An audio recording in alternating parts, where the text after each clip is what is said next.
हे नाथ नारायण वासुदेवा, हे नाथ नारायण वासुदेवा।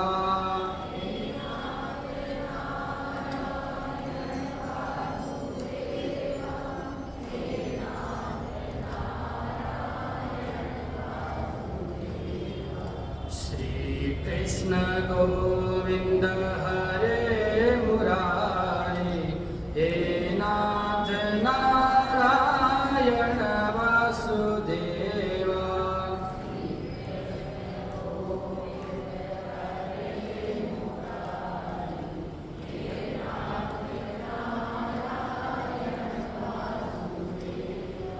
श्री कृष्ण गोविंद हरे मुरारी, हे नाथ नारायण वासुदेवा।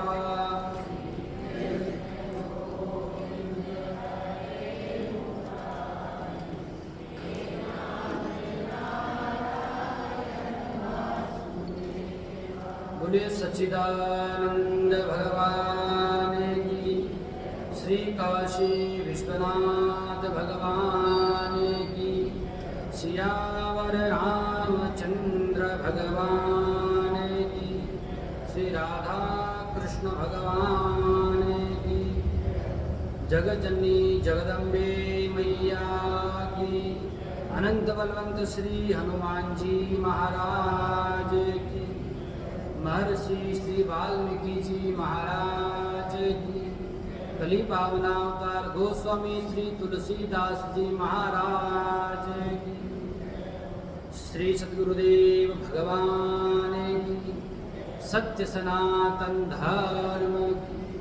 धर्म की अधर्म का प्राणियों में विश्व का, गौ माता की गौ हत्या। ओम नमः पार्वती पतये, हर हर महादेव। अखिल सृष्टि के कारण स्वरूप भक्तवांछा कल्पतरु दीनबंधु दया सिंधु करुणा सिंधु सच्चिदानंद भगवान परमात्मा के विपुल चरणों में प्रणाम। परम पवित्र भारत भूमि को वंदन। भारत भूमि में विद्यमान समस्त देवी देवताओं के विपुल चरणों में प्रणाम। प्रातः स्मरणीय अर्चनीय वंदनीय श्रोत्रिय ब्रह्मनिष्ठ पूज्यपाद श्री सद्गुरुदेव भगवान के विपुल चरणों में प्रणाम करते हुए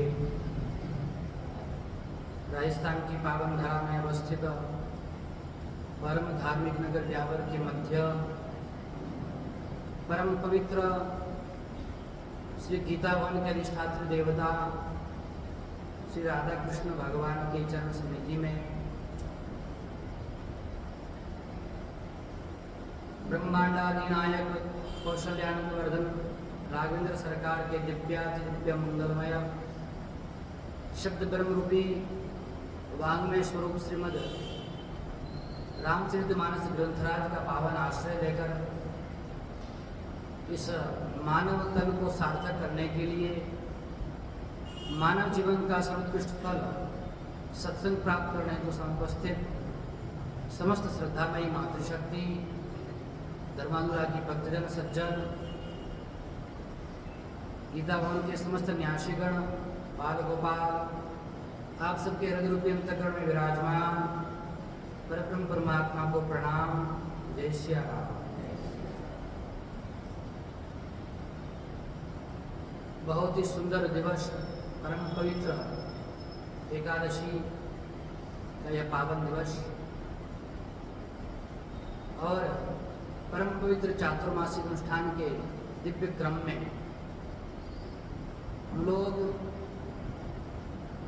भगवान की दिव्य कथा का रसास्वादन कर रहे हैं।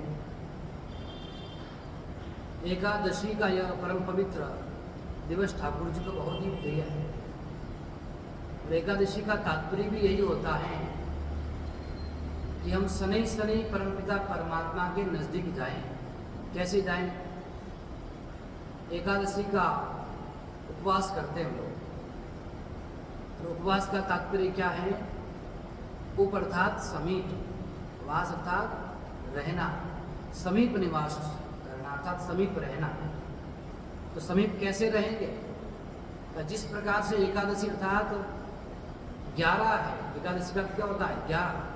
तो 11 इंद्रियां मनुष्य के पास में विद्यमान है। उन 11 इंद्रियों के द्वारा वह क्या करे?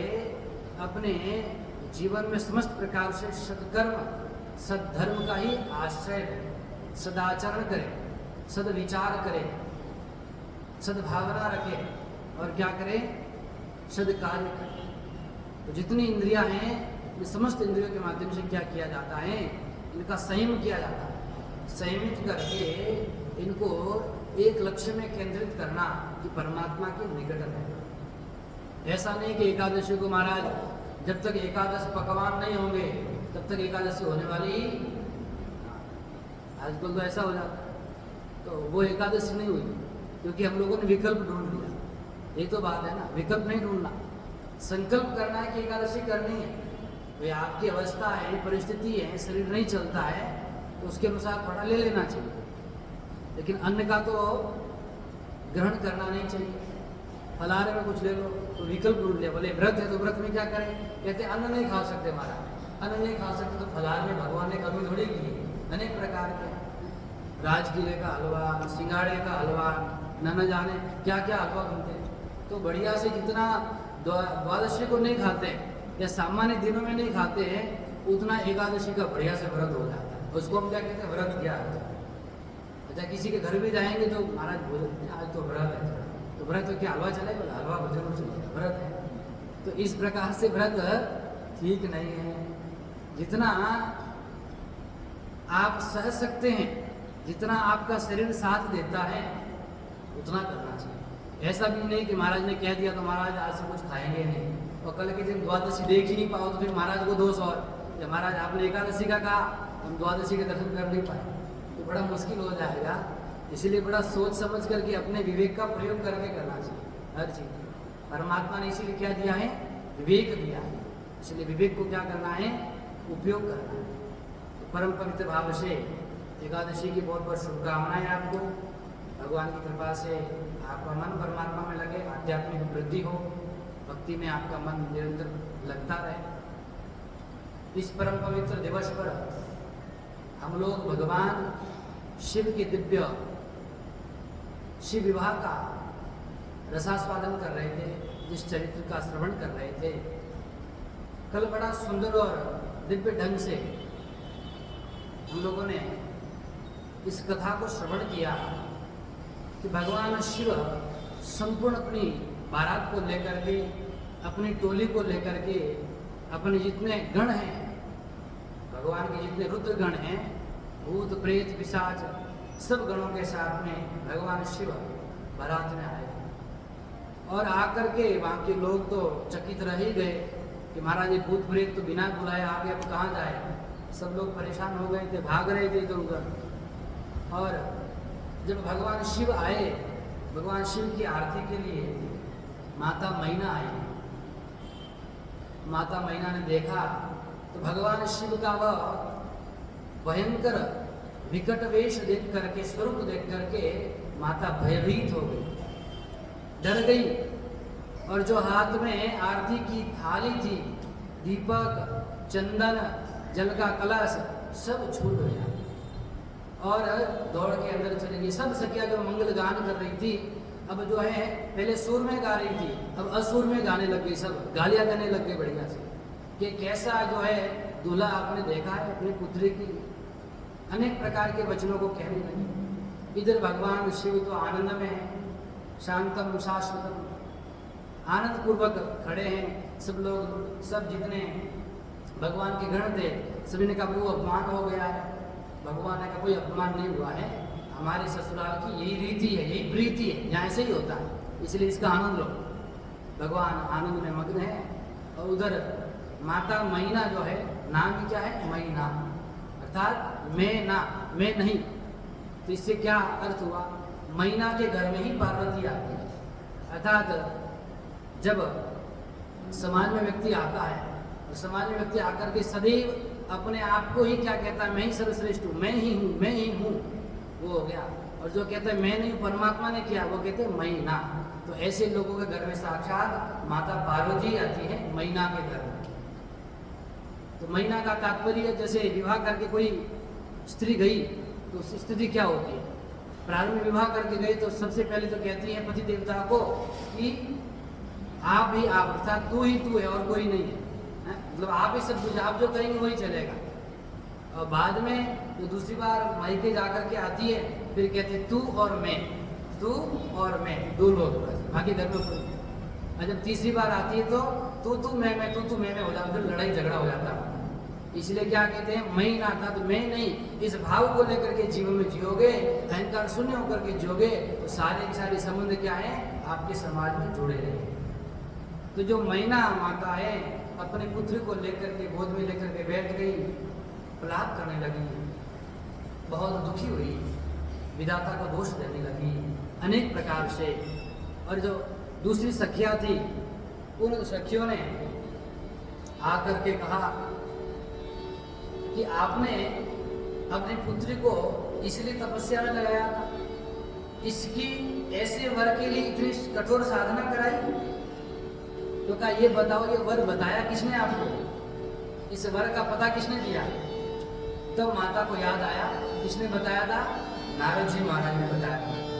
नारद जी को कहने लगे, नारद कर में कहा बिगारा, नारद कर में कहा बिगारा, भवन मोर जिन बसत उजारा, भवन मोर जिन बसत उजारा, अस उपदेशु मयि जिन दीना, अस उपदेशु कुमयि जस दीना, बारे बरई लागी तप कीना, बारे बरई लागी तप कीना, जय सिया राम, जय जय सिया राम, जय सिया राम।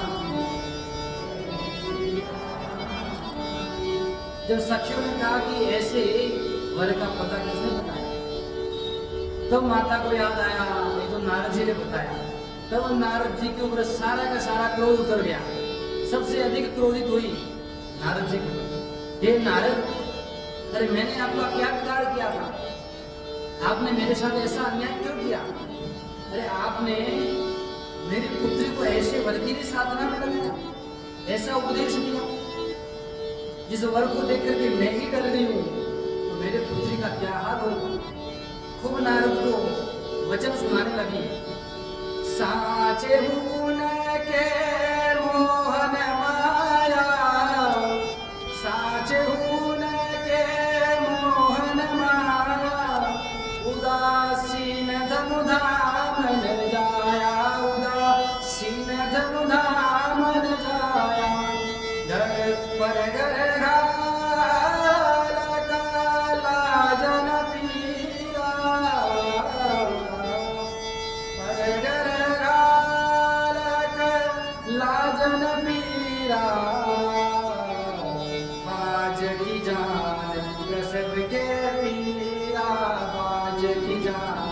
प्रसव के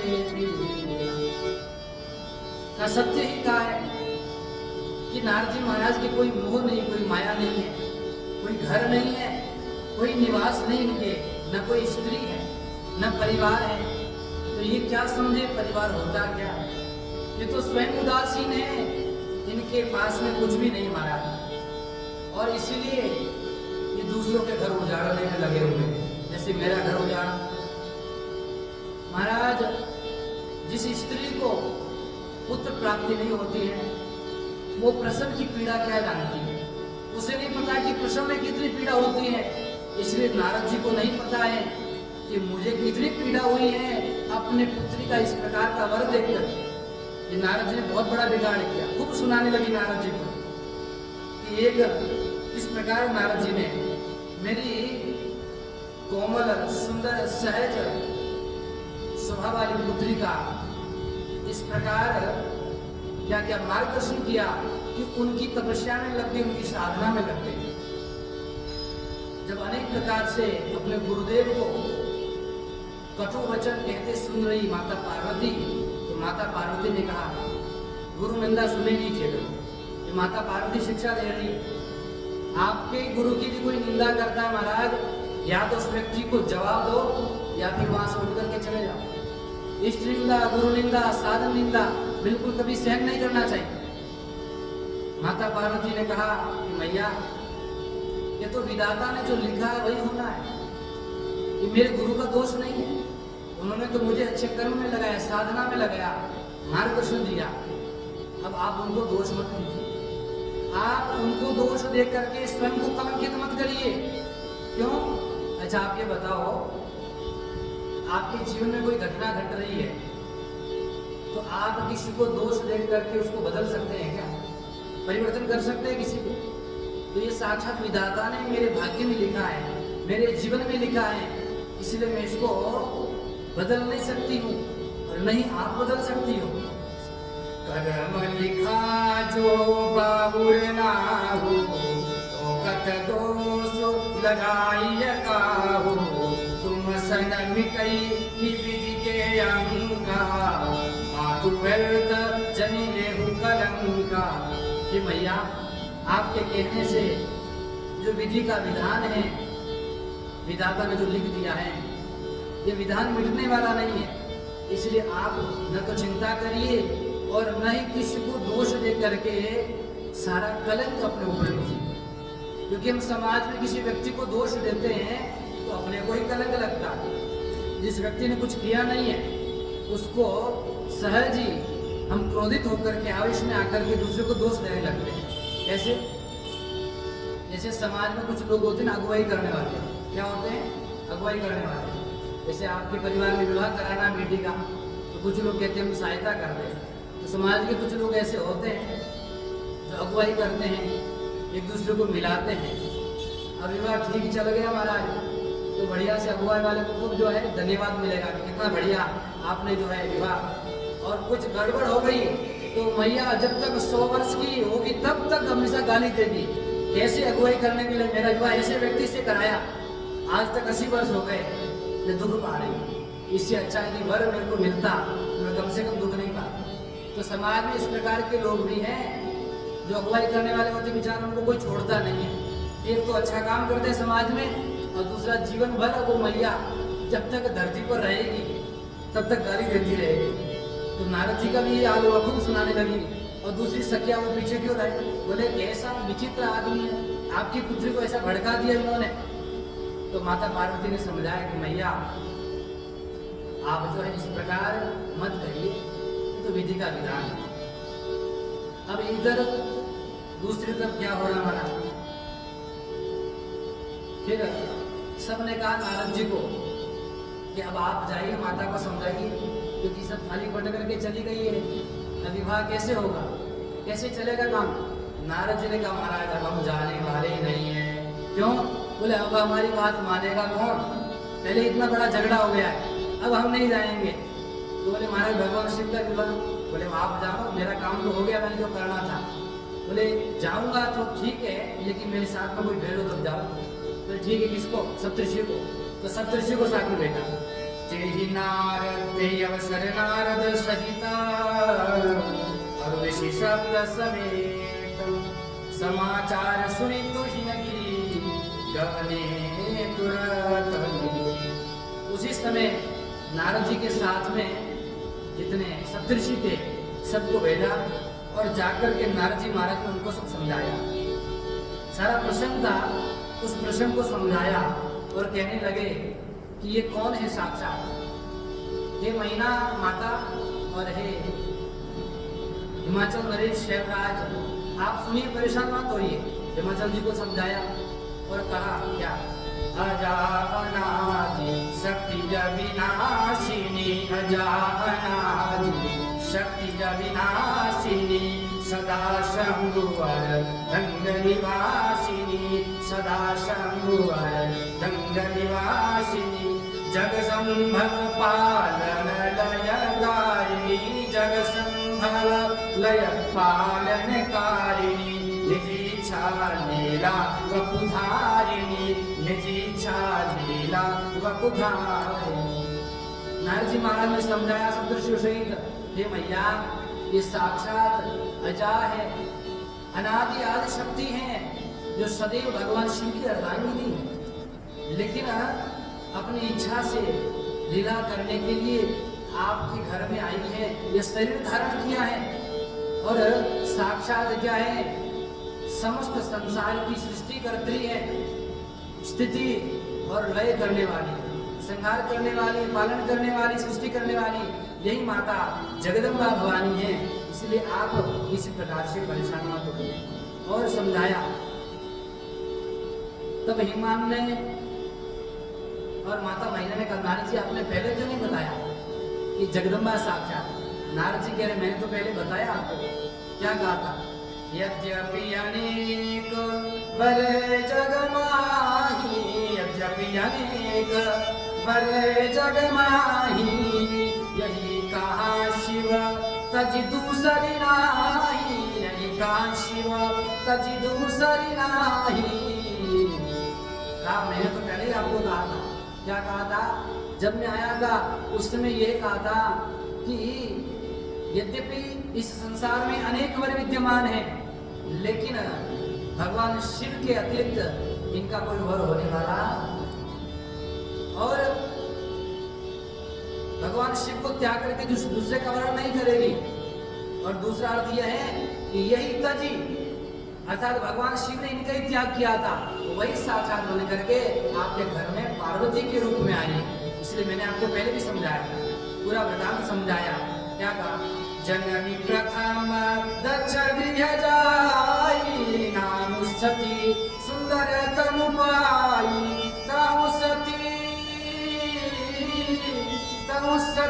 शंकर ही विवाही, कथा प्रसिद्ध सकल जग माई।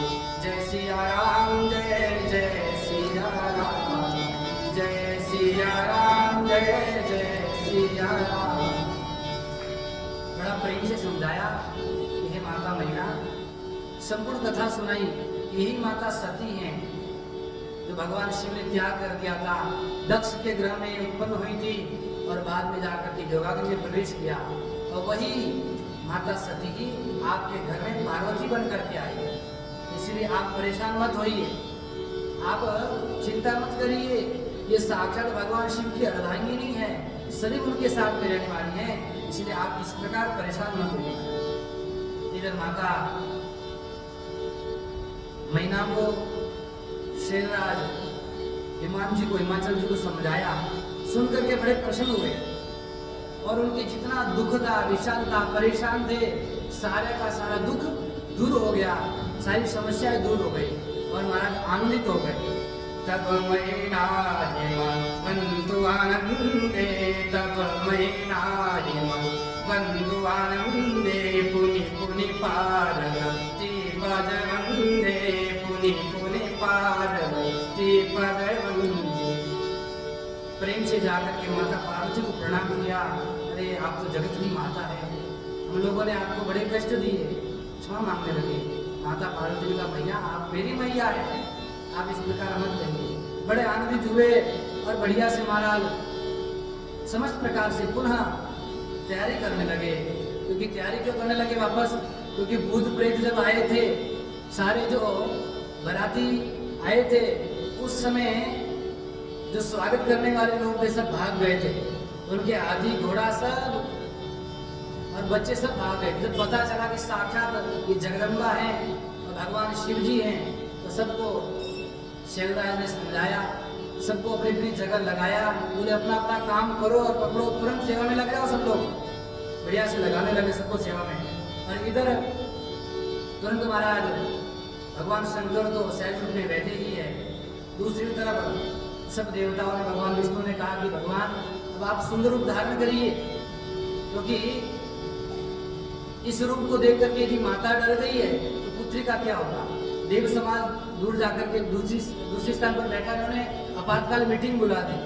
सब लोगों ने क्या विचार किया और एक प्रस्ताव पारित किया विचार करके, महाराज देखो भगवान शिव ने ऐसा वेश धारण किया है और ऐसे वेश को धारण करके माता जी डर गई हैं, सारे स्वागत करने वाले लोग भाग गए हैं। अब करें क्या? बोले अब देखो ऐसी बात है, कहीं भी बारात में जाते हैं तो सबसे पहले यदि यहाँ से वापस जाएंगे तो लोग हमें पूछेंगे भोजन प्रसादी हुई थी कि नहीं हुई थी, खाना मिला था टाइम से, मिला था प्रसाद। तो ऐसा करो, मीटिंग में प्रस्ताव पारित किया, भगवान शिव का तो भगवान शिव जाने, अपना ये करो कि सबसे पहले भोजन की व्यवस्था करो। सबसे पहले कहाँ चलो, पहले भोजन कर लेते हैं, उसके बाद में देखा जाएगा क्या करना है। तो सब देवताओं ने मीटिंग में प्रस्ताव पारित किया और कहा कि पहले भोजन कर लेते हैं, बाद में यदि भगवान शिव का विवाह होगा तो ठीक और नहीं होगा तो ठीक, अपने भोजन प्रसाद भूखे तो नहीं जाएंगे कम से कम। सब प्रस्ताव पारित किया और सम्मति से सब लोग बड़े खुश हो गए, आनंदित हो गए कि महाराज देखो जब भगवान रामचंद्र जी का विवाह हुआ था उस समय भोजन प्रसादी बाद में हुई थी, पहले विवाह हुआ, पाणी ग्रहण हुआ सुंदर से, और अंतिम में जाकर के भोजन प्रसादी हुई। लेकिन विश्व की एक ऐसी अनोखी अद्भुत अकल्पनीय आश्चर्यजनक बारात भगवान भोले बाबा की है जिसमें भोजन पहले होता है और शादी बाद में होता है। तो सबने कहा ठीक है, सब खुश हो गए बड़े आराम से। परोसने वाले चतुर आ गए, लगे सवारन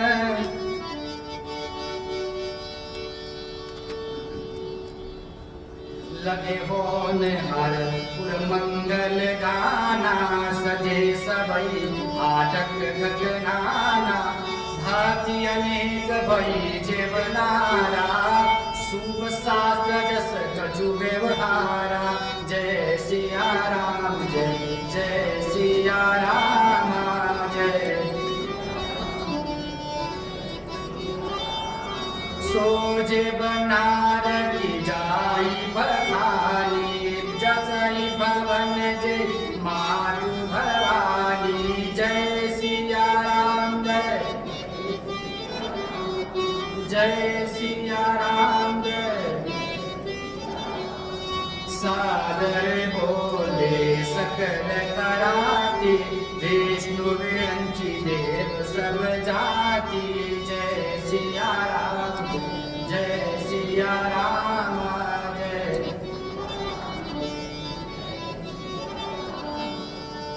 विविध पाति बैठी जयवनारा, लागे परुसना निपुण सुवारा, नारी वृंद सूरज बत जानी, लगी देनकारी मृदुवानी, देन लागी गानी मृदुवानी।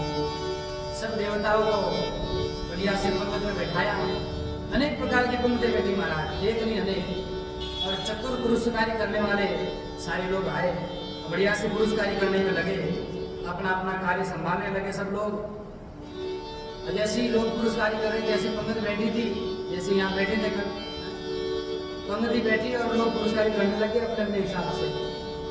अब जैसे पुरुषकारी करने लगे, पुरुषकारी करते करते महाराज पुरुषकारी करने वाला रुक गया, पत्तल पुरुष रहा था और पीछे वाले लोग भोजन पुरुष रहे, और पत्तल पुरुषते पुरुषते रुक गए और दूसरे ने कहा भैया आगे बढ़ो, क्यों रुक गए, क्या समस्या है? बोले क्या बताए तुमको? बोले बताओ, जल्दी बताओ। बोले महाराज एक ऐसा बराती है जिसके मुख ही नहीं, मैं थाली कहाँ परोसूं, पूरा गोल मटोल है, चेहरा कहीं दिखता ही नहीं है, थाली आगे रखूं पीछे रखूं दाएं रखूं बाएं रखूं ऊपर रखूं या नीचे रखूं, समझ नहीं आ रहा। वो कह रहा तुम ध्यान मत दो, खड़ा पुरुष से जाओ। उस भूत प्रेत के अंदर से आवाज आई, तुम्हें क्या मतलब, तुमको जो है कि पुरुषने से मतलब है, चुपचाप पत्थर रखो और आगे जाओ, तुम्हें क्या मतलब, वो कैसे खाएंगे, आगे बढ़ो। उसने कहा ध्यान मत दो महाराज, अनेक प्रकार के लोग हैं यहाँ। जैसे आगे बढ़ा और आगे बढ़ा तो महाराज इतने मुख मारा, मुखहीन विपुल मुख काबू, एक तो मुख ही नहीं है और दूसरे इतने मुख के महाराज, चारों तरफ मुख ही मुख। क्या अब क्या समस्या हो गई है? बोले अब समस्या ये होगी कितने पत्थर रखो इसके सामने में, है? किस तरफ में रखो? बोले तुम तो बस रखते जाओ, रख करके आगे बढ़े, लोग पुरस्कारी कर रहे हैं, इतना बढ़िया से सब लोग भोजन प्रसादी पा रहे हैं। इधर जितनी देवियां हैं भोजन प्रसाद पाते हुए सबको मधुर मधुर गालियां दे रहे हैं, होता है ना विवाह, बढ़िया से सुंदर सुंदर गालियां सुना रही सबको, स्वागत कर रही गालियों से।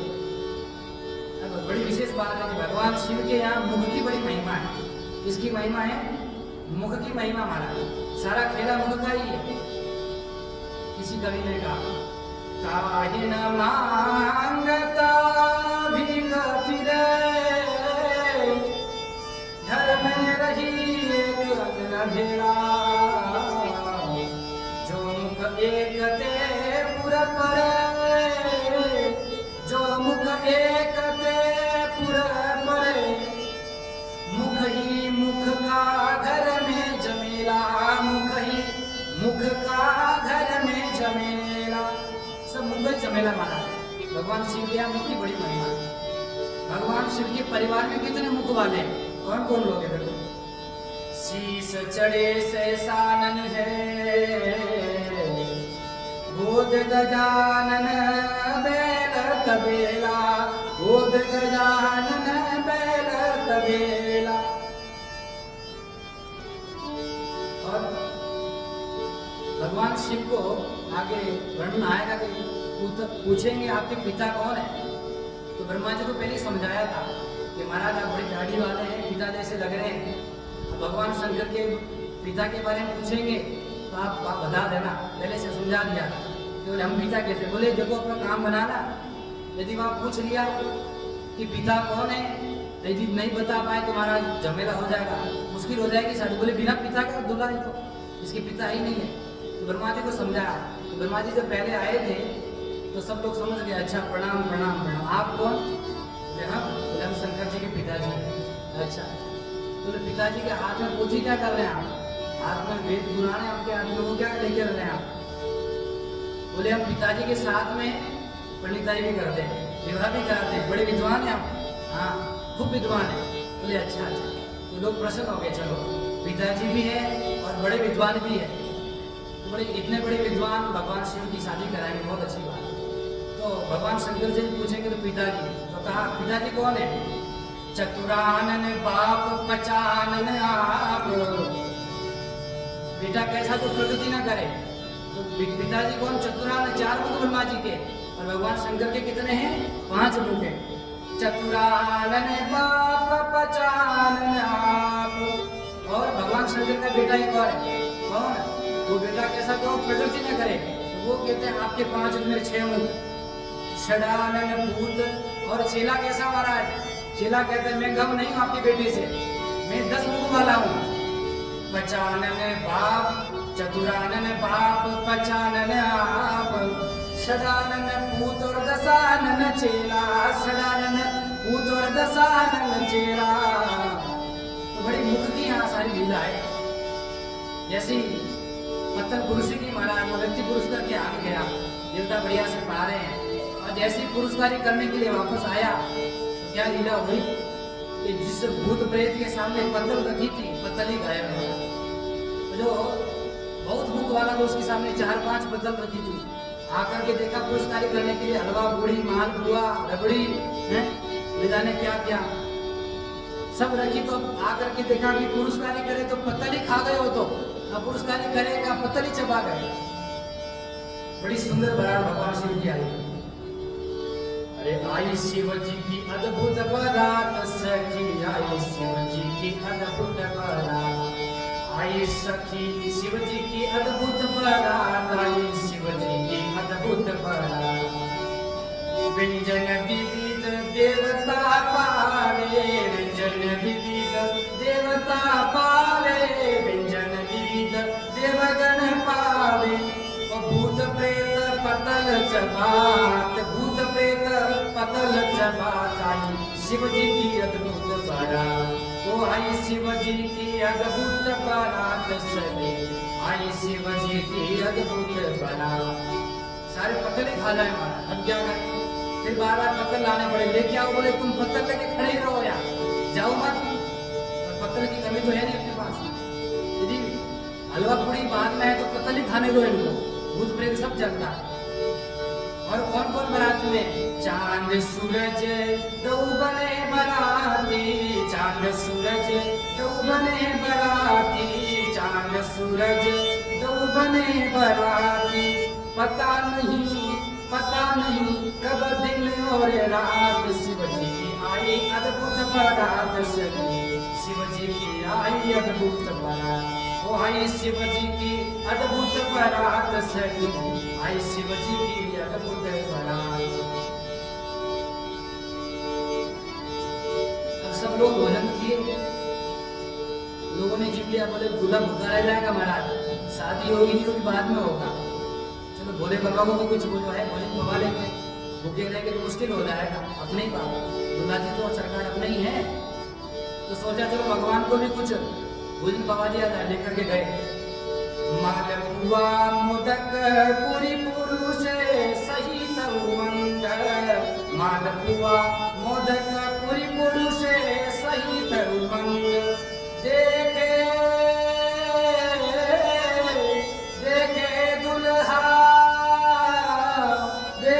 दुल्हा वेश में बराती संग, देखे दुल्हा संग में बराती संग, पर आई शिव जी की अद्भुत बारात सखी, आई शिव जी की अद्भुत बारात, आई शिव जी की अद्भुत बारात सखी, आई शिव जी की अद्भुत बारात।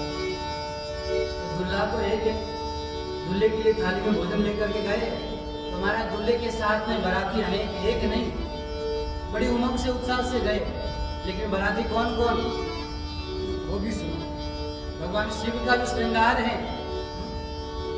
भगवान शिव का जो श्रृंगार है, उस श्रृंगार में महाराज क्या है, जटा मुकुट गले मोर समारा, यहाँ शेषनाग बैठे हैं भगवान के गले में, गले रुंडमाला, रुंडमाला विराजमान, और शीश गंगा, भगवान के शीश में गंगा जी विराजमान है, तो चार बाराती एक्स्ट्रा विराजमान है भगवान शिव के साथ में। दूल्हा तो एक है लेकिन चार लोग साथ में बैठे हुए, और समस्या ये कि चारों की मांग अलग अलग, एक नहीं महाराज, चार अलग अलग बाराती और मांग भी अलग है। अर्घ चाहते चंद्रमा,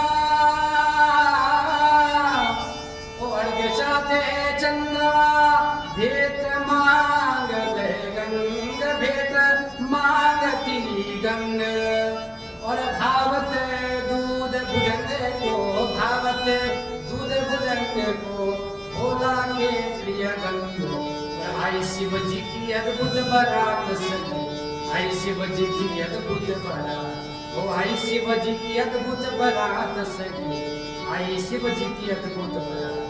व्यंजन विविध देवगण पावे, व्यंजन विविध देवगण पावे, ओ भूत प्रेत पतल चबात, भूत प्रेत पतल चबात, आई शिव जी की अद्भुत बारात सखी, आई शिव जी की अद्भुत बारात। क्या कहना महाराज, चार चार बाराती साथ में रहते, अच्छा ये नहीं कि अलग ले जा करके करा दे, अलग भी नहीं कर सकते, भगवान शिव का श्रृंगार, भगवान इसको धारण कर लेते हैं, उसको कभी छोड़ते नहीं, लाना तो यही खिलाओ महाराज, नहीं तो हम भी नहीं पाएंगे, इनको पवाओगे तो हमारे साथी कैसे भूखे रहेंगे। तो महाराज चंद्रमा अर्घ चाहता है, चंद्रमा कहते हैं मुझे खीर दूध पूरी मलाई अर्घ दे दो, उससे मैं प्रसन्न हो जाऊंगा।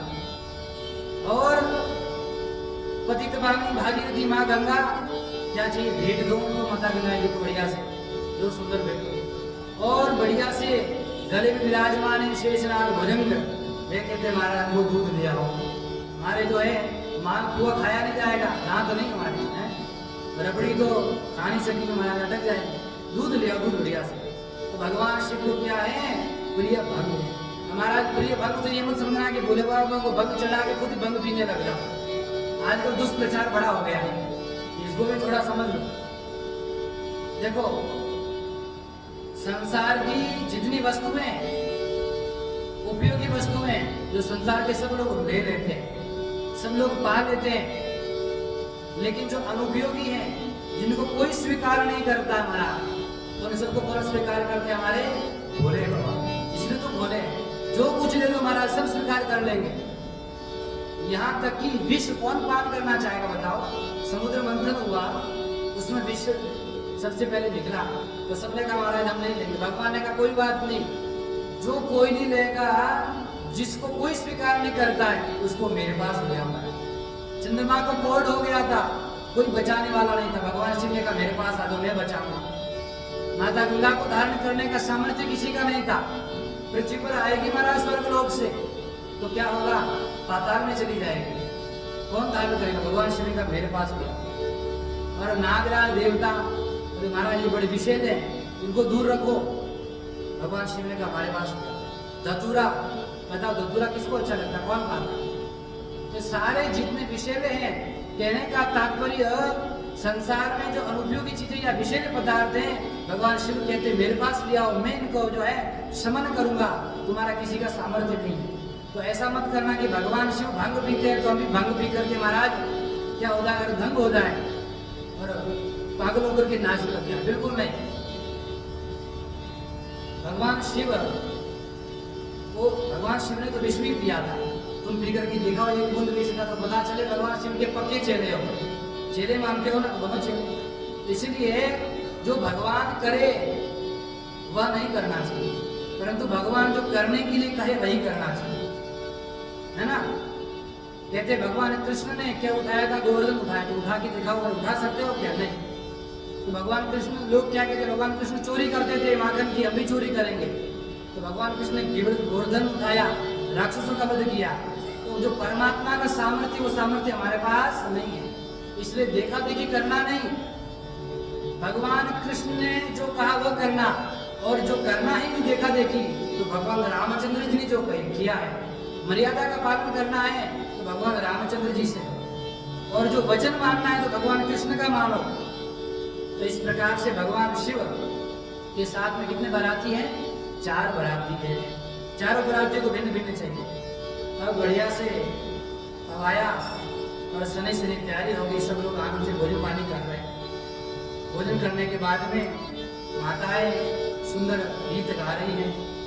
गीत गाने के पश्चात महाराज विवाह की तैयारी हुई। भगवान शंकर को ले जाकर के बैठाया गया, और कहाँ बिठाया? क्या ब्रह्मा जी ने इतना सुंदर स्वयं सिंहासन बनवाया। सिंहासन अति दिव्य सुहावा, जाइन बरनी विरंची बनावा, बैठे शिवा विप्रन सिरुनाई, बैठे शिवा विप्रन सिरुनाई, हृदय सुमिरी निज प्रभु रघुराई। भगवान शंकर को सुंदर सिंहासन पर बिठाया गया। साक्षात ब्रह्मा जी ने बनवाया था उस सिंहासन को, और सब विप्र देवता को, ब्राह्मणों को प्रणाम किया। भगवान राघवेंद्र सरकार का स्मरण किया मन में और बिठा दिया। और उसके बाद में जितनी सखियां थी, सारी सखियां माता जी को सजा करके उस मंडप में लाई, जब भगवान शंकर बैठे थे। बहुरी मुनि सन उमा बोलाई, करी श्रृंगारो सखी ले आई, देखी रूप सकल सुर मोहे, देखी रूप सकल सुर मोहे, भरने छवि अस जग कवि कोहे। इतना सुंदर रूप महाराज माता पार्वती का, दुल्हन इतनी सुंदर सजाई है सखियों ने कि देवगण देवता इस तरह से देख करके मोहित हो गया। इतना सुंदर रूप है का, इनके रूप की सुंदरता की, सहजता की, सरलता की कोई कवि जो है व्याख्या या वर्णन नहीं कर सकता। जगदम्बा मैया बैठी और बिठा करके ब्रह्मा जी को कहा कि आप जो है अब क्या करिए, पानी ग्रहण संस्कार कराइए। सबको बिठा दिया। ब्रह्मा जी ने सारे विप्र देवता को बुलाया, बिठा करके पानी ग्रहण जब कीन महेशा, हर्षे तब सकल सुरेशा, हर्षे सब सकल सुरेशा। भगवान शिव का पानी ग्रहण संस्कार हुआ। और पानी ग्रहण संस्कार में महाराज क्या होता है, मैंने पहले बताया कि 3 पीढ़ियों का नाम पूछा जाता है। तो भगवान शंकर से पूछा गया कि आपके पिताजी का नाम बताओ। तो नारद जी ने कान में आकर के कहा कि पिताजी का नाम पूछो तो बता देना, ब्रह्मा जी है। भगवान शंकर ने कहा कब से पिता बने? बोले आपने काम चलाना है, बस बता देना। बोले ठीक है। नहीं तो हमारा विवाह नहीं होगा, आपका मुश्किल हो जाएगा। तो ठीक है, इसी से विवाह हो जाएगा तो अपने क्या कहने में। नारद जी ने कान में कहता है बेटे सामने ही पिताजी। बोले आपके पिताजी का नाम ब्रह्मा जी है। अच्छा, 3 पीढ़ी का पूछते हैं। अच्छा, ब्रह्मा जी के पिताजी का नाम, ब्रह्मा जी कहाँ से प्रकट हुए?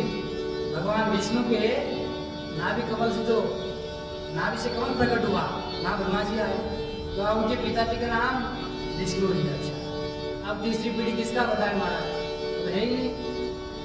तो जब नारद जी इसी पास में आने के लिए, कहने के लिए आगे बढ़े, तो भगवान शंकर ने कहा विष्णु जी की पिताजी बाप हम स्वयं है, अब बताओ अभी 3 पीढ़ी हो गया, शादी कराओ। तो भगवान ने इस प्रकार कहा और बढ़िया से, वेद मंत्र मुनिवर उच्चारहि, वेद मंत्र मुनिवर उच्चारहि, जय जय जय शंकर सुर कहि, जय जय जय शंकर सुर कहि, बाजहि बाजन विविध विधाना, बाजहि बाजन विविध विधाना, सुमन दृष्टि नभ रे विधिनाना, सुमन दृष्टि नभ रे विधिनाना। बढ़िया से विवाह हुआ, सुंदर संस्कार हुआ, पारिग्रहण संस्कार हुआ, सारे देवता बढ़िया से आनंद से परिपूर्ण होकर के यक्ष किन्नर गंधर्व शंख ध्वनि करने लगे, वेद ध्वनि करने लगे, गायन करने लगे, नृत्य करने लगे, अनेक प्रकार के बाजे सब बजाने लगे और भगवान शंकर की जय जयकार करने लगे। बोले उमा महेश्वर भगवान, गौरी शंकर भगवान, भूत बैठार प्रकार से सब आनंदित हो गए, नाचने लगे, गायन करने लगे। भगवान का दिव्य विवाह हो रहा है, सब प्रसन्नचित हो गए महाराज। और प्रसन्नचित होकर के सबको बढ़िया से पुनः स्वागत किया, आराम से बिठाया, बिठा करके धीरे धीरे अब विदाई का समय जब आया, विदाई का समय जब आया, उस विदाई के समय में माता पार्वती की जो महीना अपनी पुत्री को समझाने लगी और भगवान शंकर से भी प्रार्थना करने लगी। प्रभु, पहले तो क्षमा याचना करने लगी कि प्रभु मैंने आपका स्वागत नहीं किया, आरती नहीं उतारी, उससे लिए क्षमा चाहती हूँ, मेरी बहुत बड़ी गलती हो गई। भगवान ने कहा मैया कोई बात नहीं, आप परेशान मत हो, मैंने ना अपमान समझा ना कुछ नहीं। महाराज अपमान कौन समझता है? समाज में हम किसी उत्सव में जाए, किसी कार्यक्रम में जाए, किसी आयोजन में जाए, तो जो व्यक्ति अपने अंदर सम्मान की भूख लेकर के जाएगा उसी का अपमान होता है। इसलिए सम्मान की भूख अपने अंदर मत रखो, अपने अंदर सम्मान की भूख मत रखो। मैं समाज में जाऊंगा, मेरा सम्मान होगा, माल्यार्पण होगा, बढ़िया से सजाएंगे, तो जो व्यक्ति सम्मान की भूख रखेगा उसी का अपमान होता है। भगवान शिव को तो मान सम्मान से कोई मतलब ही नहीं है। इसलिए माता मैंने तो अपना अपमान समझा ही नहीं है, मेरा कोई अपमान हुआ ही नहीं है। जैसे हम समाज में गए महाराज, और हम क्या सोच करके गए कि बढ़िया से स्वागत कराएंगे, मंच पर जाएंगे तो नाम लेंगे, हमारा 2-4 माला पहनाएंगे, हमारी प्रशंसा करेंगे, बड़े धार्मिक व्यक्ति हैं, बड़े समाज सेवी है। वहाँ जा करके महाराज पूछा ही नहीं, तो कथा सुनना तो दूर, महाराज अंदर ही अंदर कहते कैसे लोग सम्मान तक नहीं किया हमारा। अब बढ़िया से जो व्यक्ति आयोजन कर रहा हो तो आयोजन में व्यस्त है, उसके मन में आपके प्रति कोई भाव नहीं है सम्मान अपमान का, लेकिन आपने क्या कर लिया, अपने मन में जो भावनाएं प्रकट की, उस भावना से आप स्वयं अपमानित हो गए, उसने अपमान नहीं किया। इसलिए भगवान शिव ने कहा मैया मेरा कोई अपमान नहीं हुआ, नाथ उमा मम प्राण सम क्रिया क्यों करी करे हो, क्षमे हूँ सकल अपराध हो प्रसन्न बोले बाबा अब आप मुझे क्षमा कर दीजिए, मैंने जो अपराध किए हैं सब अपराधों को क्षमा कर दीजिए, और क्या करिए मेरी पुत्री को अपनी गृह की सेविका बनाना, किंकरी बनाना, अपनी दासी बना के रखना, आप स्वीकार कीजिए, आप स्वीकार कर लेंगे तो सब सरल हो जाएगा। फिर भगवान शंकर ने महाराज देखो क्या समझाया है माता मैना को कि हे मैया आप किसी प्रकार से दुखी मत होइए, आप परेशान मत होइए, समस्त प्रकार से आपकी पुत्री को मैं आनंद पूर्वक रखूंगा, आप दुखी मत होइए।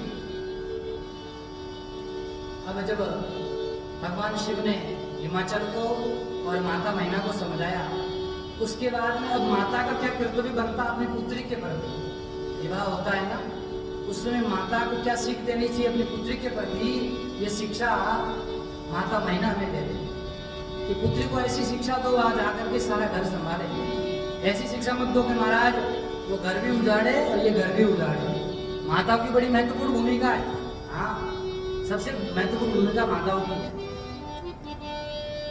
तो माता जो समझा रही है अपनी पुत्री को, हे बेटी यद्यपि आप समस्त जगत की माता हैं, जगत जननी जो है माता पार्वती है, लेकिन मैं आपकी भी माता हूँ, इसलिए मेरा कर्तव्य बनता है मैं आपको कुछ शिक्षा दूँ, कुछ सीख दूँ कि आपको जीवन कैसे जीना है, आगे कैसे बढ़ोगी। ये जो वैवाहिक जीवन है इसमें मेरा जो अनुभव है उस अनुभव को साथ में लेकर के जाओगी तो निश्चित रूप से आपका जीवन अच्छा होगा। जननी उमा बोली तवली नीले उछंग सुंदर सुख दीनी, करेहु सदा शंकर पद पूजा, नारी धर्म पति देव न दूजा, बचत कहत भरे लोचन बारी, बौरी लाई लीनी कुमारी, बौरी लाई लीनी कुमारी, जय सिया राम जय जय सिया राम जय सिया राम। अपनी पुत्री को गोद में लेकर के गले से लगाया। ये पुत्री बड़ा भावुक पल होता है जब माता अपनी पुत्री को विदाई करती है।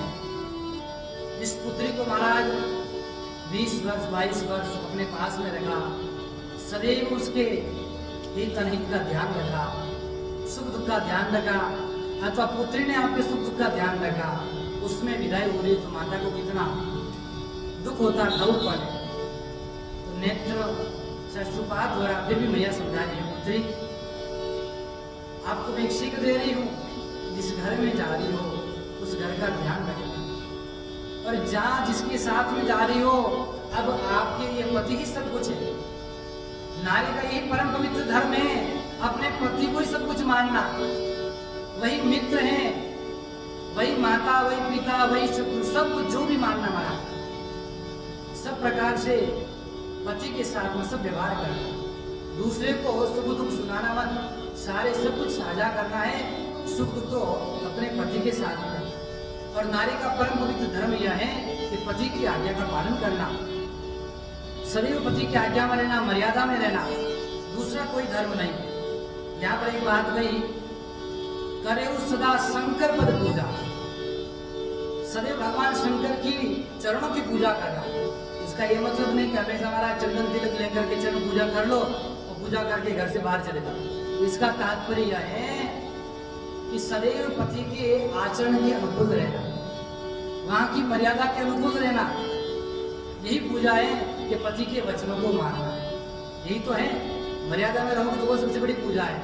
वहां जो माता पिता होंगे, वो भोले बाबा के तो नहीं है, लेकिन यहाँ तो है ना, तो जो भी माता पिता है उनको अपने माता पिता के समान मानना, किसी के साथ द्वेष भाव नहीं रखना।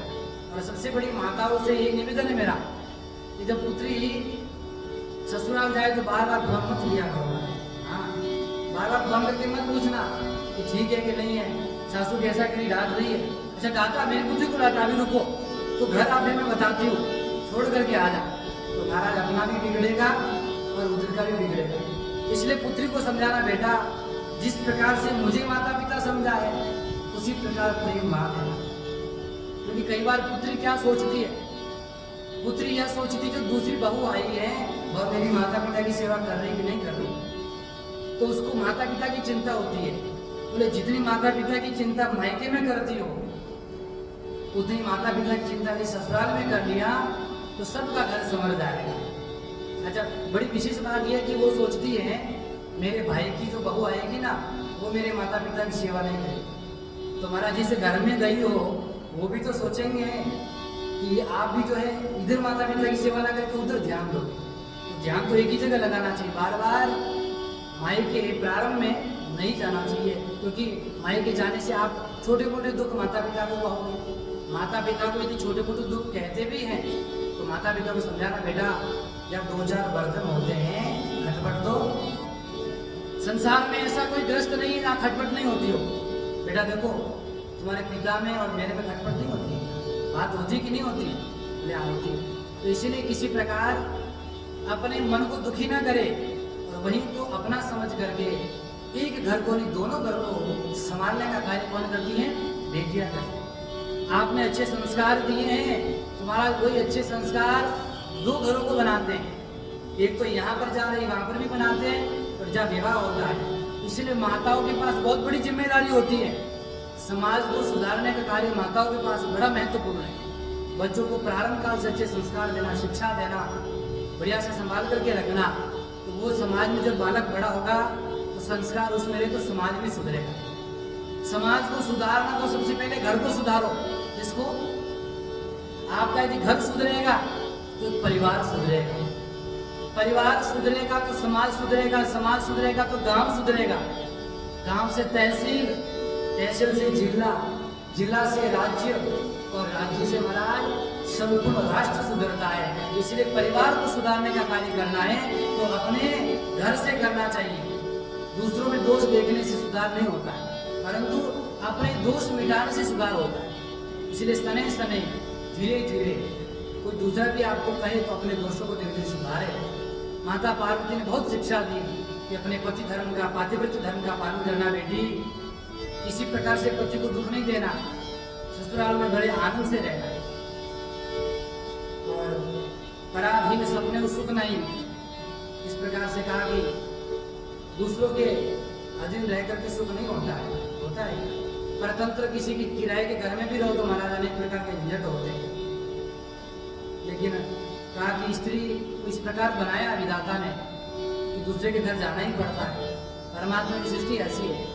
बहुत भावुक होकर के माता ने समझाया, पुनि पुनि मिलत परत गृह चरना, परम प्रेम कछु जाई न बरना, सब नारी न मिली भेटी भवानी, जाई जननी उर पुनि लपटानी। बार बार माता भवानी अपने माता जी को प्रणाम कर रही है। माता जी को प्रणाम करके बार बार हृदय से लगा रही माता जी को। अन्य जितनी सखियां हैं सब सखियों से मिल रही है। देखो जब एक बेटी विवाह करके जाती है तो कितनों का त्याग करती है माता, बहुत बड़ा त्याग है। माता पिता का त्याग किया है, जिन माता पिता के साथ में इतना समय रही, इतने सखियां 20-25 वर्ष तक जिन सखियों के साथ में रही, सबका त्याग किया, भाई को त्यागा, जितना यहाँ सुख प्राप्त था 1 मिनट में सबको त्याग दिया। बना कोई समय जैसे माता पिता ने विवाह किया 1 दिन में सबका परित्याग कर दिया। त्याग के समय कुछ भी समय नहीं लगा। कहता जिस प्रकार से एक वधू संपूर्ण अपने परिवार, सखी, माता पिता, बंधु बांधव, भाई चाचा सबको त्यागते समय नहीं लगाती है, उसी प्रकार से भक्त को भी परमात्मा के सामने शरणागत होते हुए सबका परित्याग करना चाहिए। तो एक बार शरणागत हो जाओ परमात्मा के। सकृदेव प्रपन्नाय तवास्मि जयाचते। जो परमात्मा के शरण में एक बार कह देता मैं परमात्मा के शरणागत हो गया हूँ, तो समस्त प्रकार से जिस प्रकार पति पत्नी का संरक्षण करता है, भरण पोषण करता है, पालन पोषण करता है, उसी प्रकार परमात्मा भी आपका सब प्रकार से रक्षा करता है, पालन पोषण करता है। ये भी शिक्षा हमसे मिली। तो यहाँ पर माता पार्वती सब सखियों से मिली, पिता से पुनः मिली और बार बार प्रणाम करके विदा किया। और यहाँ से चल करके कहा गए महाराज पुनः भगवान शंकर ने सबको ढांढस बनाया। माता पिता जो ससुर और सास थे उनको भी प्रेम से विदा किया। और यहाँ से अब सब देवतागण बढ़िया से ढोल नृत्य बाजे के साथ में आकाश से पुष्पवृष्टि कर रहे हैं, भगवान की पुनः जय जयकार कर रहे हैं। भगवान उमा महेश्वर गौरी शंकर अपने दिव्य धर्म के प्रतीक नंदी महाराज पर विराजमान है और बैठ करके वहां से चले। बोले गौरी शंकर भगवान की। चले संग हिमवंतु तब पहुँचावन आती है, विविध भांति पर तो सुकरी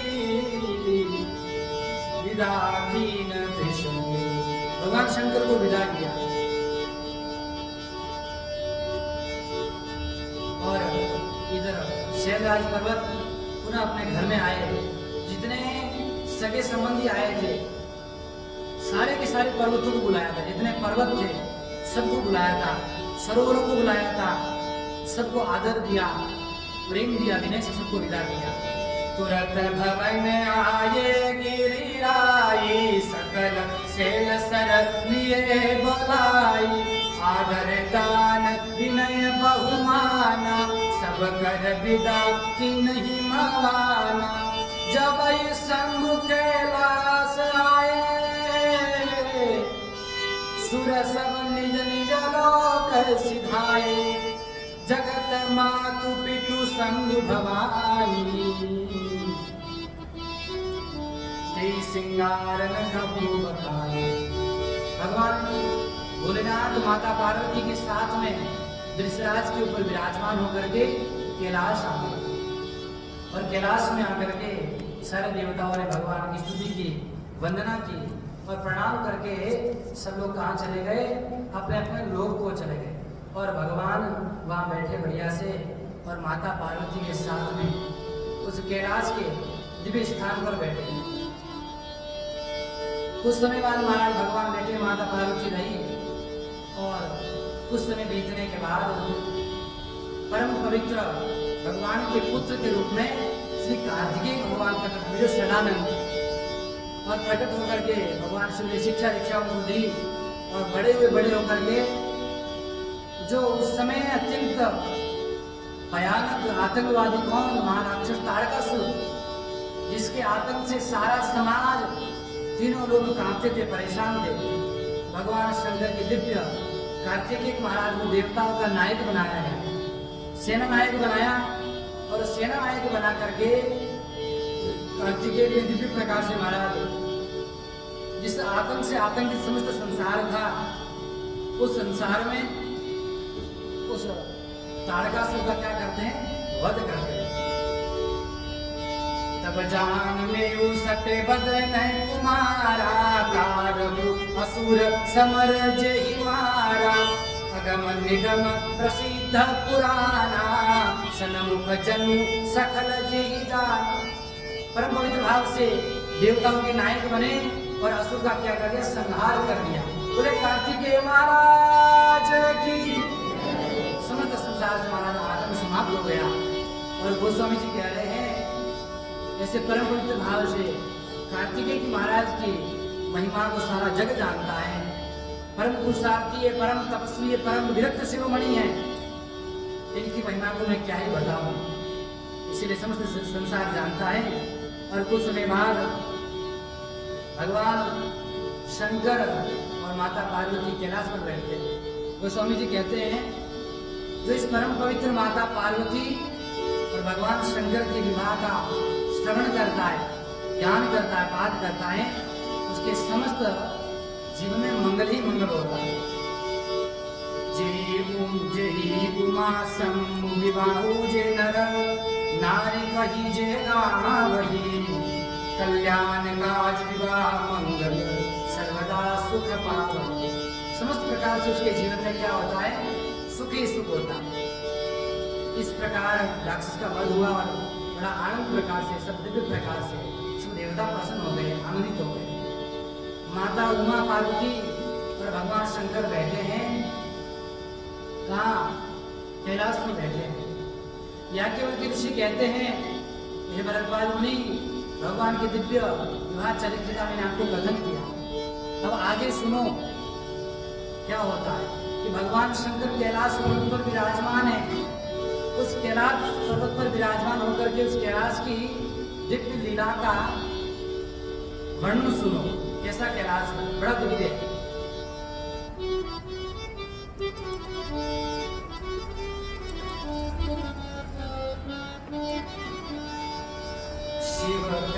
कैलाशों के वासी, शिव कैलाशों के वासी, धूलिधारों के राजा, शंकर संकट हरना, शंकर संकट हरना, शिव कैलाशों के वासी, धूलिधारों के राजा, शंकर संकट हरना।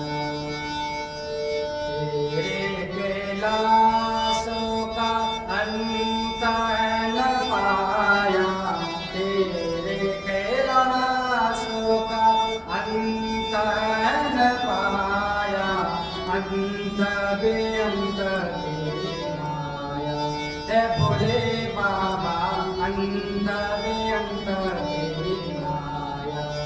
शिव कैलाशों के वासी, धूलिधारों के राजा, शंकर संकट हरना है भोले बाबा, शंकर संकट हरना। बेल की पतिया भांग धतूरा, बेल की पतिया भांग धतूरा, शिवजी के मन को लुभाए हे भोले बाबा, शिवजी के मन को लुभाए। शिव कैलाशों के वासी, धूलिधारों के राजा, शंकर संकट हरना ओ भोले बाबा, शंकर संकट हरना। देखता डेरा तेरा तुम्हें चौगाना, देखता डेरा तेरा चमेरे चौगाना, तुझा लाई दिया भक्ति भरे मोरा ओ भोले बाबा, दिया लाई दिया भक्ति मोरा। शिव कैलाशों के वासी, धूलिधारों के राजा, शंकर संकट हरना ओ भोले बाबा, शंकर संकट हरना, शंकर संकट हरना। बोले उमा महेश्वर भगवान की, गौरी शंकर भगवान की। कैलाश की अद्भुत दिव्य महिमा का वर्णन किया। कितना सुंदर कैलाश है, दिव्य कैलाश है। उस कैलाश पर्वत पर भगवान शंकर और माता पार्वती बैठे हैं। और बैठे रहने दो थोड़ी देर, मैं भजन करने दो। कल हम बात करेंगे भगवान शंकर माता पार्वती से क्या कहते बैठे रहते, कुछ तो कहेंगे। थोड़ी मौन भर उनको भी राम राम करने दो, और हम भी क्या करें, अपना काम कर ले, संसार का व्यवहार कर ले। यही भगवान की कथा को विराम। सबको जय सिया राम। कल पुनः भगवान की कथा को श्रवण करेंगे। बोले सच्चिदानंद भगवान, काशी विश्वनाथ भगवान, सियावर रामचंद्र भगवान, श्री कृष्ण कन्हैया लाल, जगज्जननी जगदम्बे मात, अनंत बलवंत हनुमान जी महाराज, महर्षि वाल्मीकि जी महाराज की, कली पावनावतार गोस्वामी तुलसी बाबा की, श्री सद्गुरुदेव भगवान की, सत्य सनातन धर्म की, अधर्म का प्राणियों में विश्व का, गौ माता की गौ हत्या। ओम नमः पार्वती पतये।